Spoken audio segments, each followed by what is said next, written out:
Alright, this is the submission run for Prince of Persia 2008 Epilogue DLC. Estimate, as you see on screen, is 47 minutes. I've estimated this for a good couple of years at 48. Finally feel comfortable knocking another minute off. My PB, world record, is 38:24. There is one skip that's very punishing to do. That's, if you miss it, it loses 2 minutes. So, I'm obviously pretty good at it, but worst case scenario, this could go well past 40 minutes. And just to demonstrate the donation incentive, I think this game is rife with potential for donations and donation incentives and all that, but the most obvious one is skin choice. There are various skins available for the prince and the princess. They call her Elika, is just her name.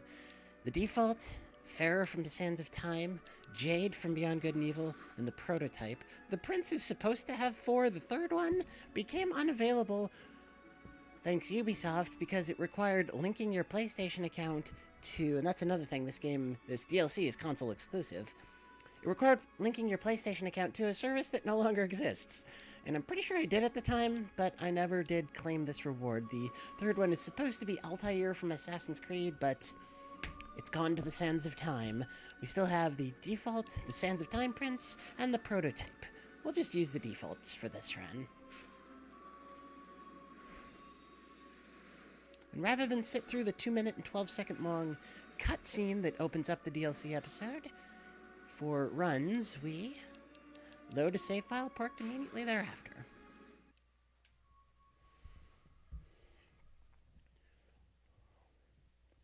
This is the only loading screen that will happen, by the way.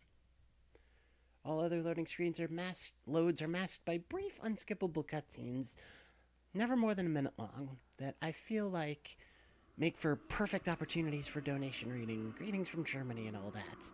We start time at first movement, so 3, 2, 1, and go. At the very beginning, the prince is on the outs from Elika, and we have to catch up with her. Thankfully, the parkouring in this area somehow was built with that in mind, that we can take care of it ourselves without her help. And it's very basic stuff. For anyone who's played or even seen this game, it's okay, me and my big mouth. I'd probably reset for that in a real run, even though arguably there might not be any need to, and we'll find out shortly if there would have been a need to.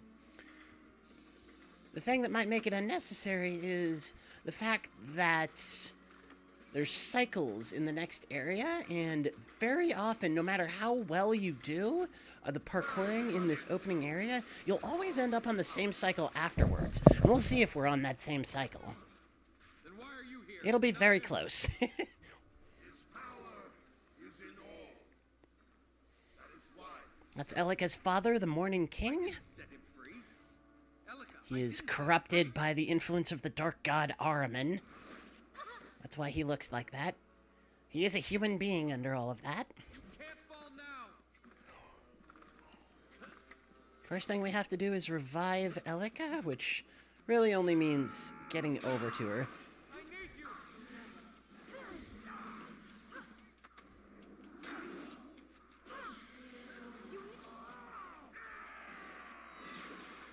And as soon as we saw her starting to stand up, that meant it was safe to advance forward. I have a little bit of trouble talking and playing this game at the same time. I will admit that straight up. Hopefully, if this game should be chosen, I'll be able to organize a co-commentator. But after we woke her up, we charged at the Morning King, one of the quote-unquote new mechanics for this DLC. This game is over 10 years old. And unleashed an unblockable combo at him. This is not the cycle we want. We want the cycle with the one blob going up.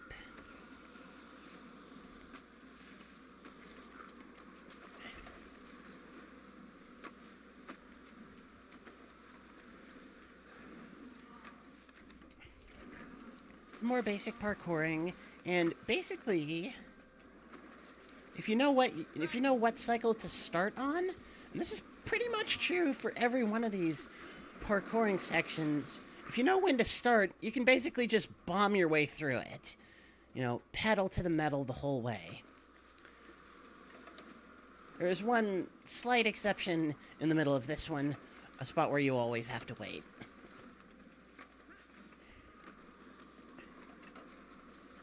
It's right here. Except this time we don't have to. Don't know what happened. Usually you have to wait there. That's very interesting. But, yeah, wanted to mention this. One of the easiest ways to start turning a good run of this game into a great run is by shorting ring runs. See, every time the prince grabs a ring, he wall runs after for a little bit. You know, like that wall run there. But here, I'll short this ring run. I hit the ring, and then I immediately jump off. And you ordinarily need Elika's double jump ability to make it work. You actually don't on that one. Here's a great example of shorting ring runs and wall runs in general. We're not going to do any wall runs here until the very end. We're just doing the wall is lava. That saves about 1 second over just going straight through the ordinary way. And I should mention these smoke pillars, I call them. They are the soldiers of Ahriman, the dark god. If they spawn, they will spawn a mini fight you have to do, but you can attack them before the soldier comes out to keep that from happening. Skip here if I can get it. This one's a little tough.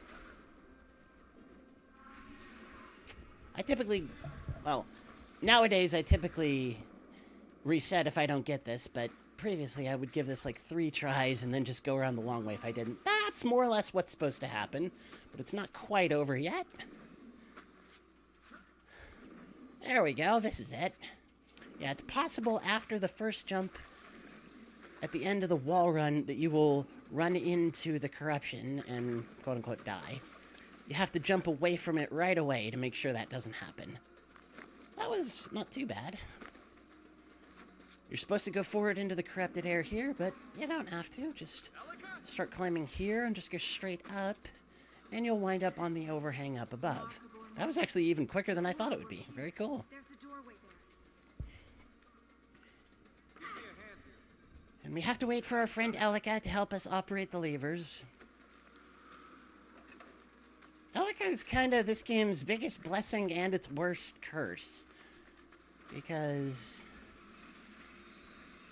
you know, she's a great character just in terms of the storyline, but the fact that she physically exists in the world is sometimes a little annoying. Give me a hand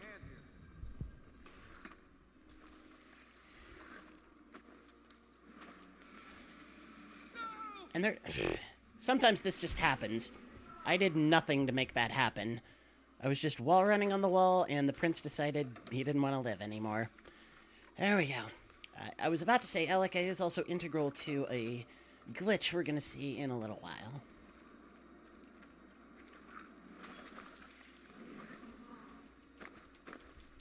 So if this were a PB attempt, this would not be an excellent pace. This would be about 15 to 20 seconds behind the pace of a good, quote-unquote, good run.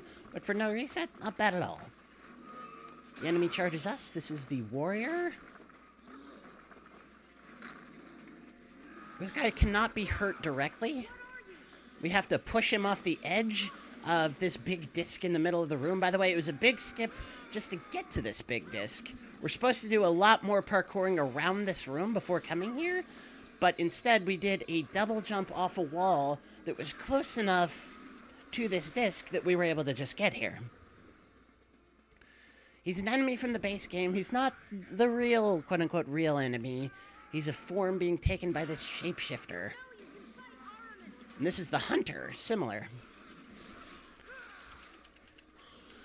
Yeah, this enemy is never exactly named in the game. He's just, all we hear about is basically what Elika is about to tell us here, that there's servants being sent by the dark god Ahriman. The game's trophies refer to that enemy as the shapeshifter. Those weren't the corrupted? They had no souls. See? Nice, short, unskippable cutscene that I think has donation reading time written all over it.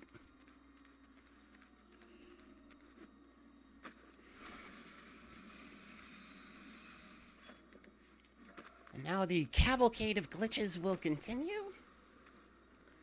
This game is full of entertaining glitches that even a viewer who doesn't know the game can appreciate as glitches. Like, does a viewer who hasn't seen the game not think this is a glitch?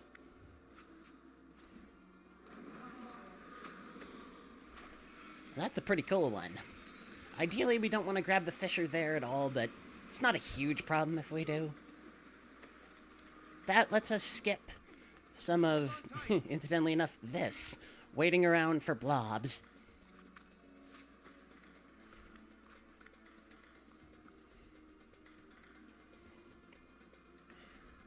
No skip for these blobs. I always like to look here.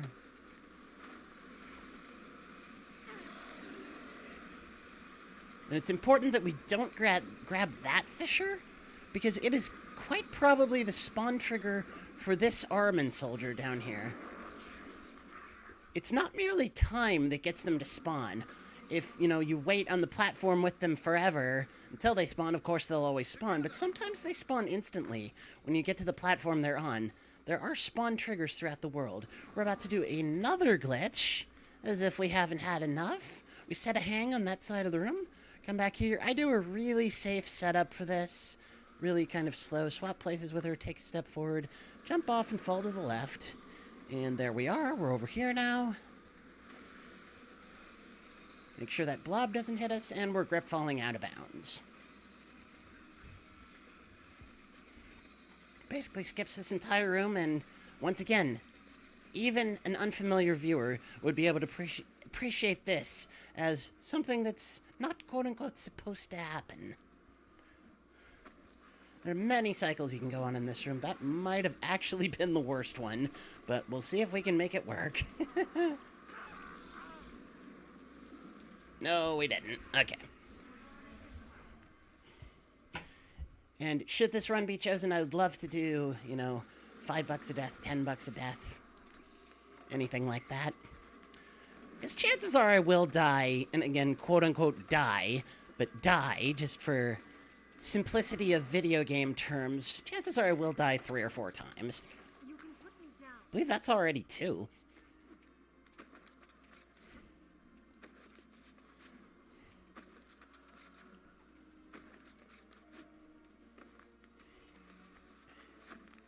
I believe my latest PB has 2 deaths in it.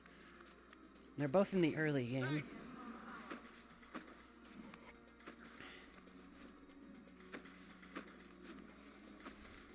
So remember that punishing skip that really inflates the estimate? It's coming up. We're cut off. We'll have to get through that gate. And you may notice anytime I jump down from a height, I jump again as I hit the ground. That skips recovery frames.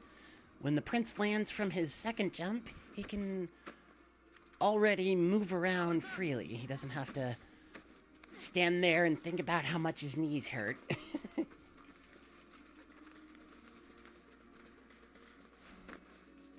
Araman is trying to cut us off.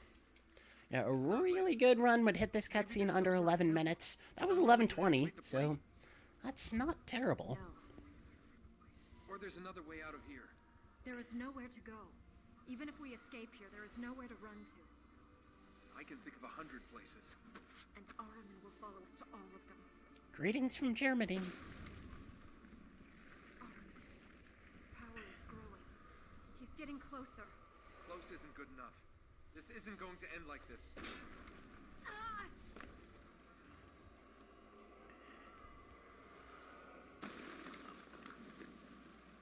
There is always another way out. Okay.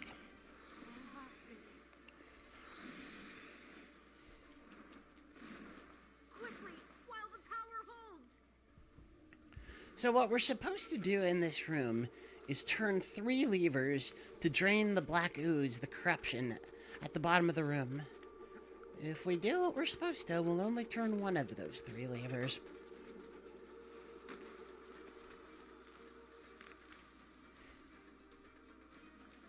Give me a hand here. The corruption has gone down. There. We haven't escaped yet. There. Alrighty. They are miles. jump off this wall to really just speed things along. Because that's what we do. We go speedy. But it skips, like, the prince catching Elika when she falls. There's, like, a 90% chance they'll trade wisecracks for a second. It's super slow.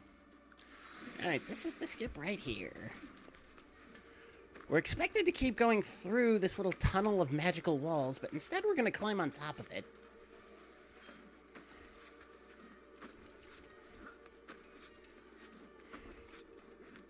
Like, you can see that power plate there. That power plate is only supposed to be accessible after turning all 3 levers.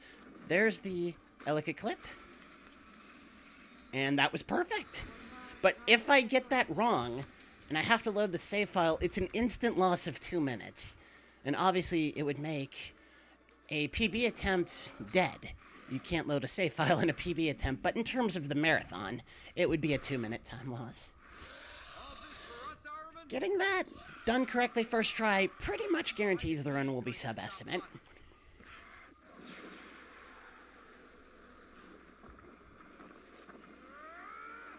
Next encounter with the shapeshifter, charge at him. Win the Q to E, slide to the right, spam Elika. Charge him again, win the Q to E, Elika, and he's at the drop. This is the only thing you can ever do with the warrior form in these fights, is to get him to the drop and drop him. He doesn't actually drop, but the hunter form does.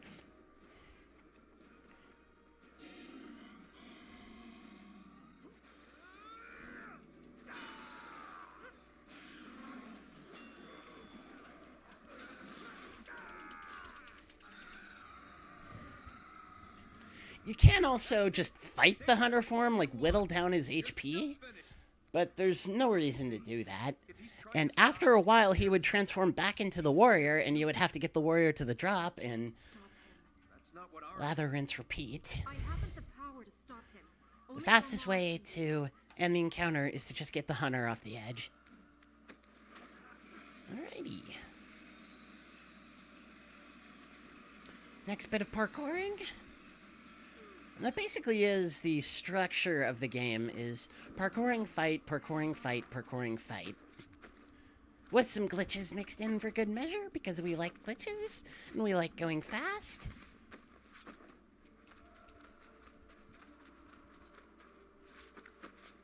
Honestly, the fact it's a Prince of Persia game that alone might have let you know it's parkouring, fight, parkouring, fight, parkouring, fight. You don't have to climb up that fissure there. You might think you do, you don't. It's another one of those little turn a good run into a great run kind of optimizations.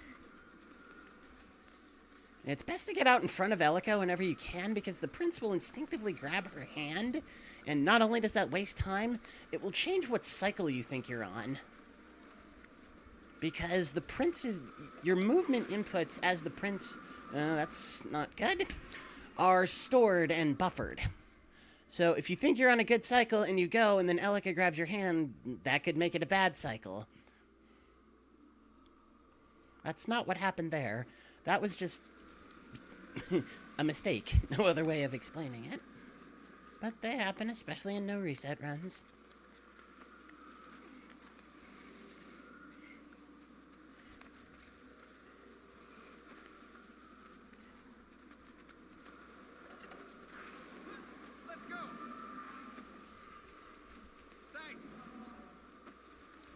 Does go to show how punishing some of this parkouring can be.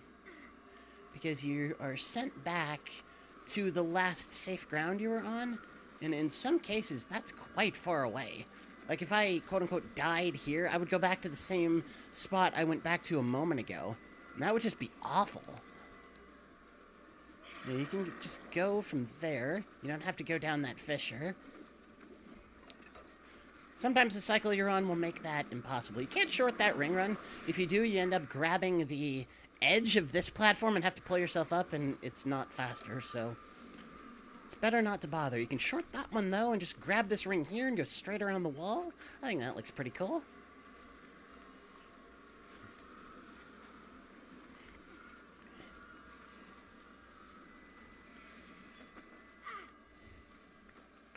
There's a bit of pathing coming up here that I used to think of as the scary, aggressive pathing, but then I died so many times doing the safe pathing that I'm just going to do this now. That involves shorting this ring run. Double jump from here. Grip fall down to this fissure. Yeah, the hitbox for that blob is very small. I may have spawned this Armament Soldier because I grabbed Elika's hand on that fissure. And I did. So, it's not a big deal if you spawn them. You just knock them into the wall or against the edge, and they die instantly. One of the wisecracks the prince sometimes says when killing an Armament Soldier is, "You're not going to stop us, just slow us down." And I just want to tell him it's a speed run. Slowing us down is bad. We don't want to be slowed down. How big is this place? It's pretty big, Prince. Let's see what those cranks do. And as I always say on my streams when I get this far in a run, let's not see what those cranks do. We might have to. There's a major skip we can do here, and if it doesn't go well, we'll do the backup, which involves the cranks a little bit. But let's try for the full-on skip first. At least a couple of times. Or one time, because that's it.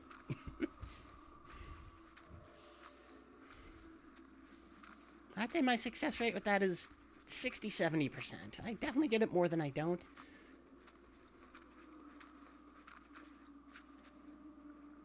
Sorry, I had to count audio cues for a second there.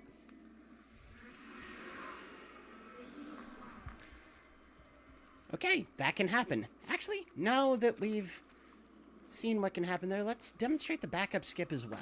Take us somewhere. No wonder this is so heavy. And luckily, the backup skip is pretty cool looking as well. What happened there is, I'm not sure, actually. The prince just loves to grab those rings, even if you don't want him to, and I was trying to do a grip fall to keep him from doing that. I probably just didn't do it quite fast enough. So the other skip you can do in this room involves getting to the first switch, the first ring you pull the normal way.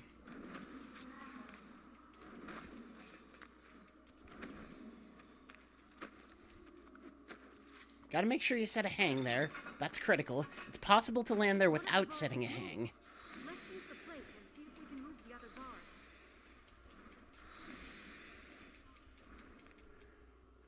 Now we'll head back to the start. Casually, you would go towards another ring. They're kind of well hidden, but there's paths here to get you to the 3 rings in the area. That's the only one we need to get at.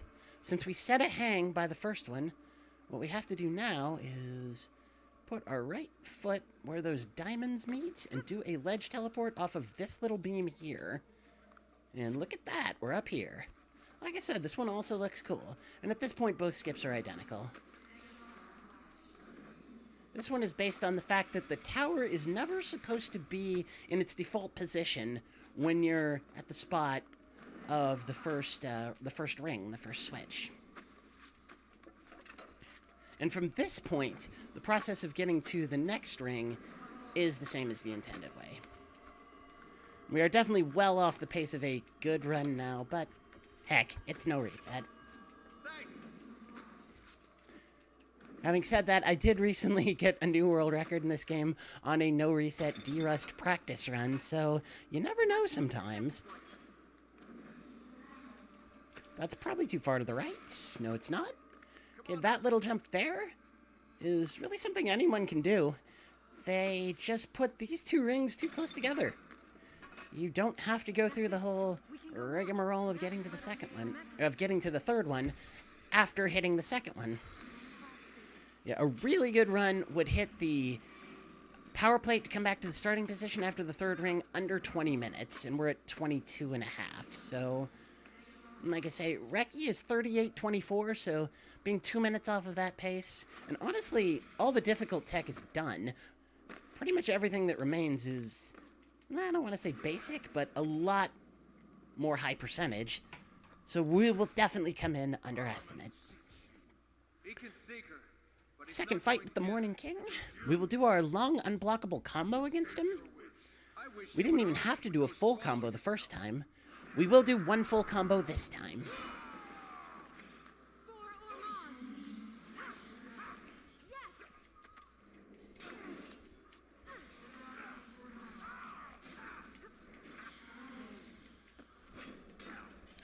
And you may notice that each successive hit in the combo does more damage. That's kind of important. The next time we fight him, we will actually do 2.5 combos. We used to do 2 combos. Instead, we do 2.5 now. It'll make sense, I promise. I'll explain it when we get there.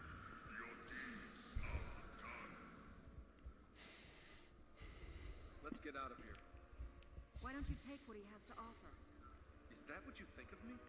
That I could do that? Let's see if you were right about the path forward. The next section is essentially an auto-scroller. Keep doing that! It's not quite as brainlessly simplistic. You do kind of have to have your wits about you, and it's very possible to, And I was going again, to for say want we of a should better just term, walk die. yourself. But the green plates that you just run on surfaces that aren't the actual ground. I don't know if these are walls or ceilings. I've often said, and maybe this will be possible now that people are emulating this game, but I've often said that I'd love to see a debug mode of this area just to see what it looks like when it's clear which way is up and which way is down. That's not how it's meant to be seen, obviously. It's meant to be seen with you running on everything the way we are. But I just think it would be interesting.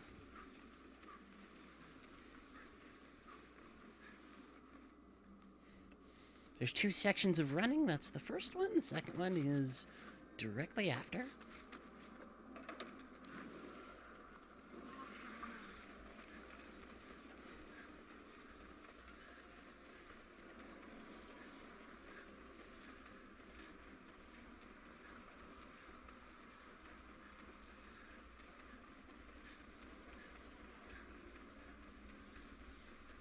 You may notice the scratches or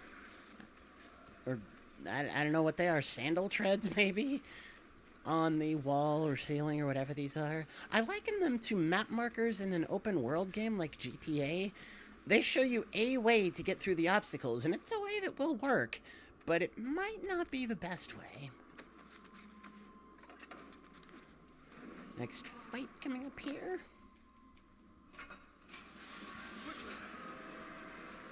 Get back!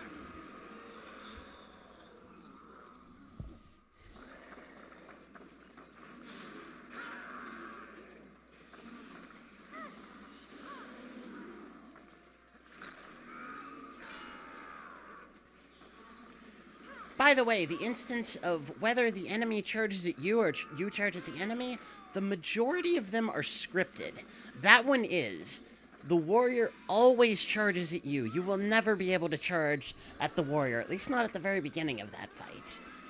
The ones that are, and I believe that are not scripted, and I believe that there are only 2 in the game, I call them charge rolls. This one here is a charge roll.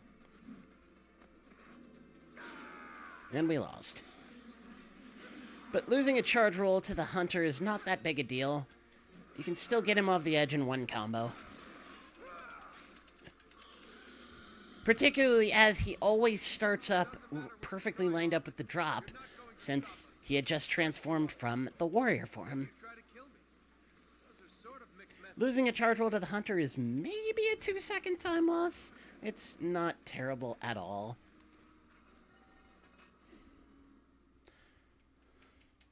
Another donation time cutscene. I hope that's not an omen. It must be the mausoleum of Achaemenes, king of the Ura when the city fell. He returned to liberate it from Ahriman. And they buried him underground? Not much of a reward. He refused to be buried in the city. He felt shame for allowing the city to fall. He was laid to rest in secret. Deep Built lore. his tomb. They built this. Then we should hope it is an omen. Ahriman can be stopped. But Princess, if I die in the cause, cremate me. These places give me the creeps. Newsflash, Prince, you can't die in this game, so you can't die in the cause. Give me a hand here. And this is what passes for puzzles in this DLC.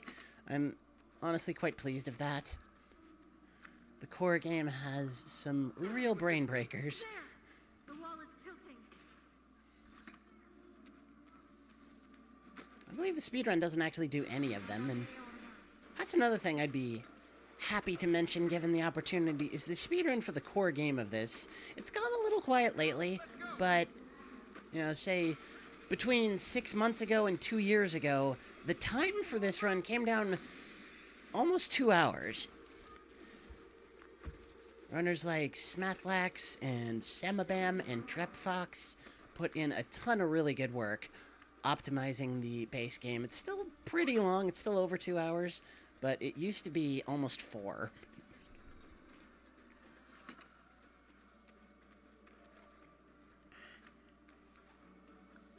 Let's move this.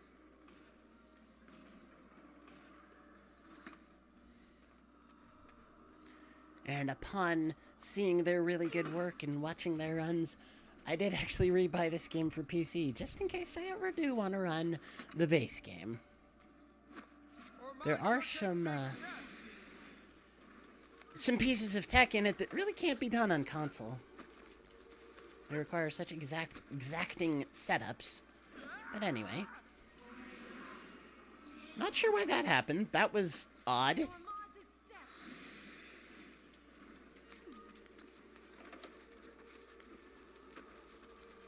But yeah, the purple plate, as ever, activates these blue magical walls.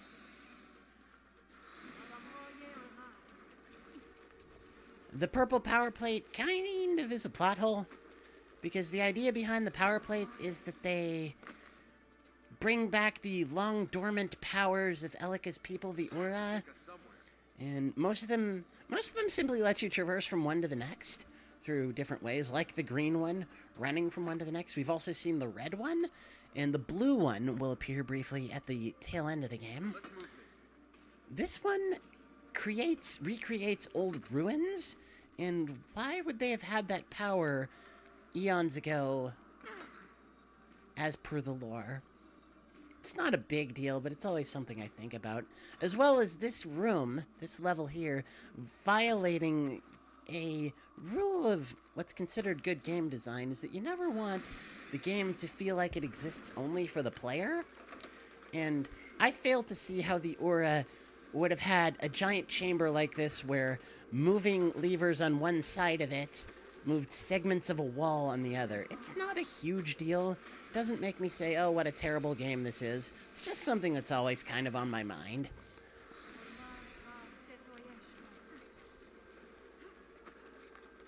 There's another little meme that can happen with this ring up here. Sometimes you just end up too low to grab it.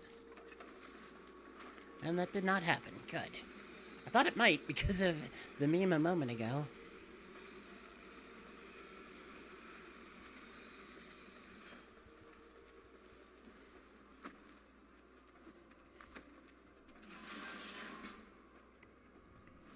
Alright, third fight with the Morning King. As I said, we will do 2.5 combos against him here. It's faster than doing 2.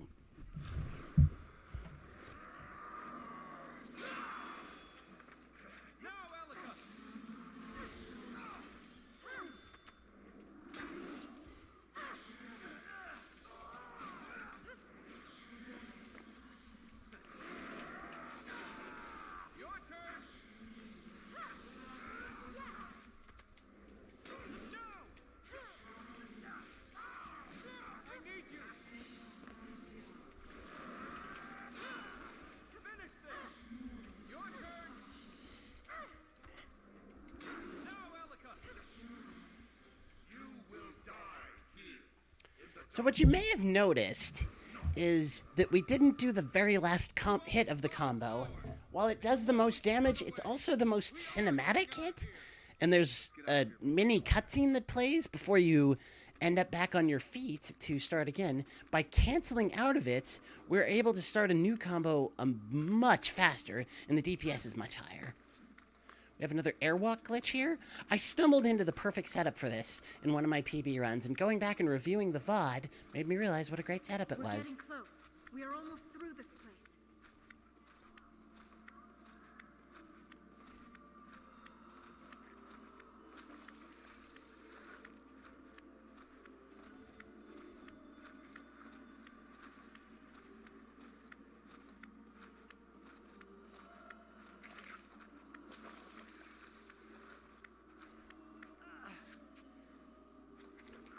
Another spot where I have to count audio cues.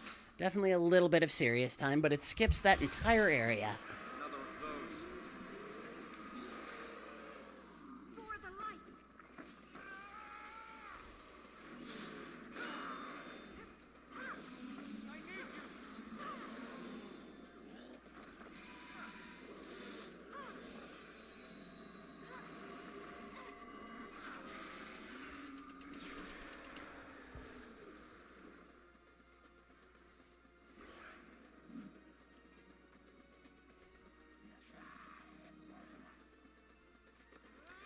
And this is all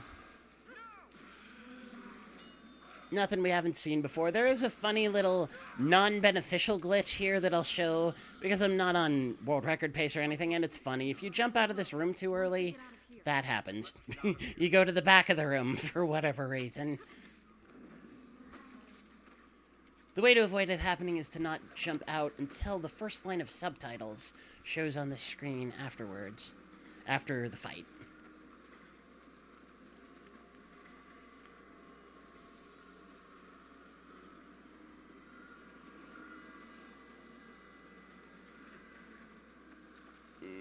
Go. Alright, that was the right decision. I wasn't sure how quickly the tentacle arm would come out. Alright, small skip here, saves about 10 seconds. Just do that. Jump backward, and do that. Just saves a little bit of back and forth.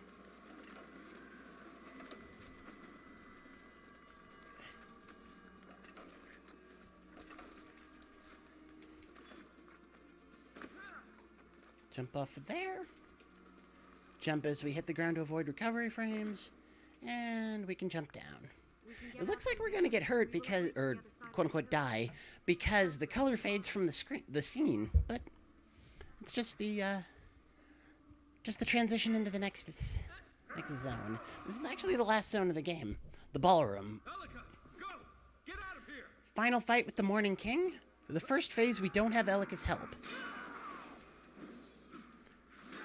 But we can still throw the king off the edge. That's all we need to do. Yeah, we don't have Elika's help because she went down to the lower platform. She can literally fly! Why can't she come back up here and help us?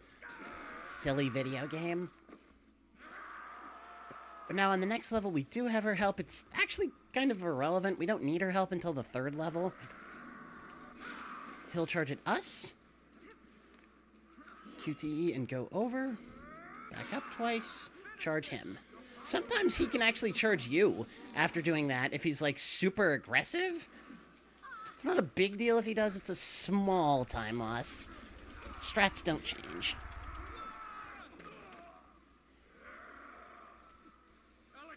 And now, at this level,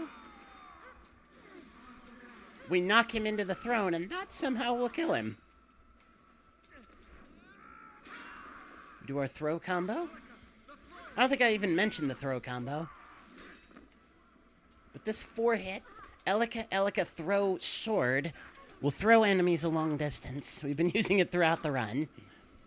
And for whatever reason, in this cutscene that drops every frame imaginable, this is just the game dropping these frames. It's not my stream or anything like that. Spikes on a big chair seemingly kill the Morning King when our sword and Elika's magic could not. Good grief, this is dropping a lot of frames. Doesn't usually drop quite that many, but it's not a big concern. Because the game's stability is not really affected. It's just that one cutscene. Start up again just fine.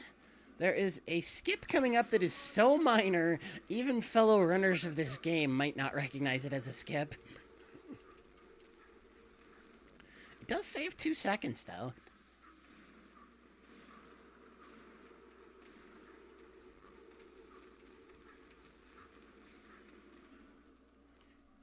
It involves shorting not this ring, but the one after it.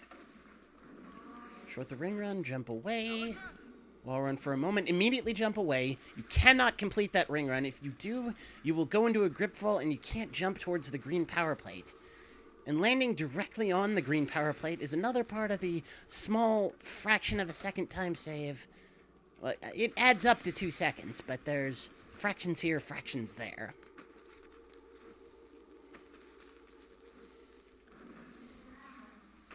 Final parkouring coming up. This might even be sub 40. No, it won't be sub 40. It'll be like sub 41. But that's not too bad.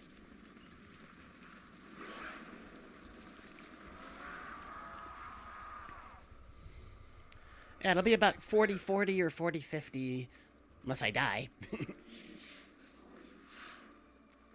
armament.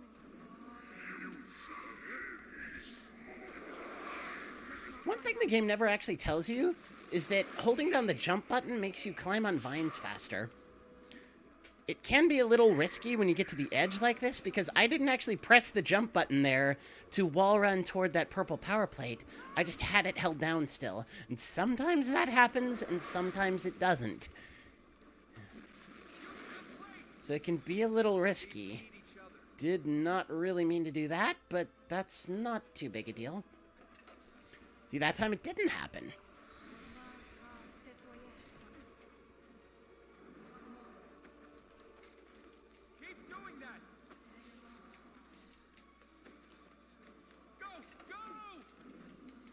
Short this ring run, just jump away from it.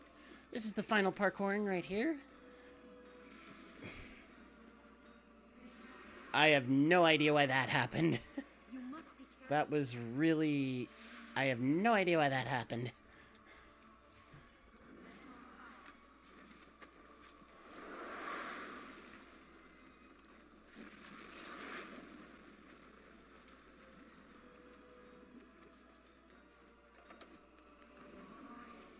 Short this ring run, go straight to that ring, and it's a blind turn around the corner, which looks spooky, but it's really not. Not if you know what's there, at least.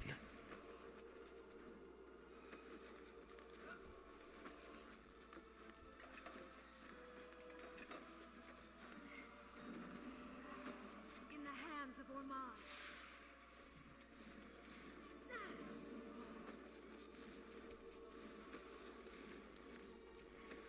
I cannot tell you how many times in my first playthrough of this I died in the final parkouring and had to do it all over again. And this is really long. Even when you know exactly what you're doing, it's about a minute long. And time ends when we land on the final balcony, which is coming up in just a moment.